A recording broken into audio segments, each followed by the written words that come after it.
4 decades ago, Americans did used to take their message to the streets. They demonstrated against poverty, racial inequality, and of course, the war in Indochina. Now, they may not have changed U.S. policy with their slogans and chants overnight, but they were noticed. Fast forward to 2011, the economy is crumbling, U.S. debts and deficits are through the roof, the U.S. military is stretched across more conflicts than it can handle, all while the perpetual war on terror ebbs away at civil liberties that we Americans hold dear. So what's changed from 1971 to today? With me to discuss is Adam Kokesh, host of Adam versus the Man. So Adam, in your personal experience, do you think that the political climate, the protest climate in this country is vastly different from the era, the Vietnam War era, or is it something else? Maybe it's not being covered. It is very different, and it's different because of the actions that the government has taken to suppress dissent in this country. You take, by contrast, what's happened in Egypt and the way the protests were allowed to happen there, because at least there was some respect for the freedom of assembly.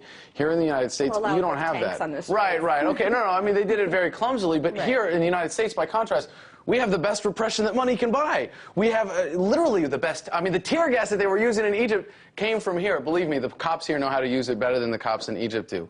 And that kind of repression that we see here, you know, I've seen it firsthand. I've been thrown to the ground by cops. I've been arrested a couple dozen times for doing things that are entirely legal. So there's a certain mentality here that's different. I don't think it's because the sentiment's not there. The dissatisfaction here in the United States is stronger than it's ever been. Maybe you don't have the swirl of the counterculture around it that you did in the 60s, but really the substantiveness of that desire to dissent right now, I think, is stronger and deeper even than it was then. But for people like us who would be organizing rallies and protests, there's a certain, like, well, let's do the math. Can we be more effective communicating other ways online? And so there's sometimes when you use that to your advantage, and there's sometimes when you just go around it. But if you look at what happened in Western Illinois University this past weekend, they couldn't even have a party. Freedom of assembly, not freedom of speech, not freedom of dissent, freedom of assembly. So what happened in Western Illinois? In Western Illinois, there was a big block party. I mean, huge, thousands of students, it looked like, on the sidewalks, on the streets, and they sent in riot cops in a line to march down the street because there are college students in the street. Oh my gosh. And they pulled out the sound cannon. They actually used the sound cannon and tear gas, not on dissenting, protesting, on college students who were having a party.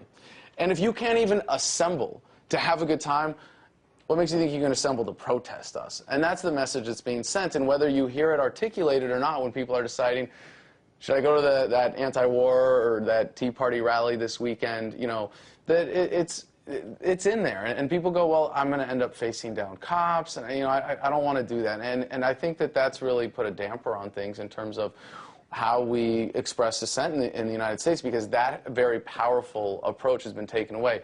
But it just means that what we're able to do online is that much more powerful. But it's kind of like a chicken and the egg argument, because on one hand, you know, if more people took to the streets at once, I think you could argue that if there's enough people out in the streets, perhaps that then some sort of message would be sent to the politicians, to the police officers, to those in power. At the same time, you're saying that sort of seeing these kinds of violent crackdowns and sort of excessive use of force crackdowns are really preventing people from even leaving their house in the first place. If we had a protest against police brutality, that'd be a really good way to get beat up fast.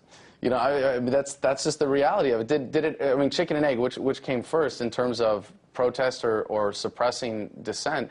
And I think right now we're seeing that the politicians are going to do whatever they can to suppress dissent and keep things looking like, keep the illusion that we have going in the United States here of a two-party system that really is divorced from the base of that system.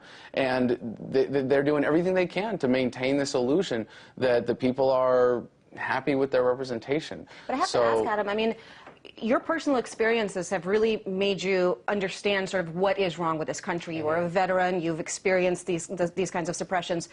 I would argue that a lot of Americans might be frustrated with what's going on, but I don't know if folks are really at that level of really wanting to take it to the streets and affect that kind of change. I wonder if, you know, could your judgment be clouded by maybe being around more people who are activists, who are used to going out to the streets and getting their message heard? Well, but it's taken down a notch. I mean, regardless of whether you think that sentiment is there or not, whatever sentiment is there, the expression of it is taken down a huge notch. Because I can tell you from personal experience, organizing protests and rallies, when you need a permit, Not that you should, because the permit's right there in the First Amendment to the Constitution of the United States of America.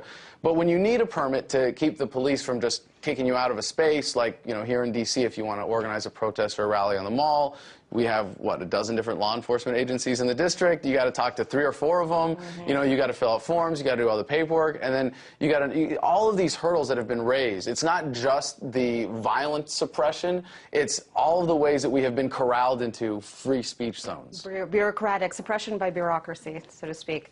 Thank you so much, Adam. That was Adam Kokesh, host of Adam versus the Man.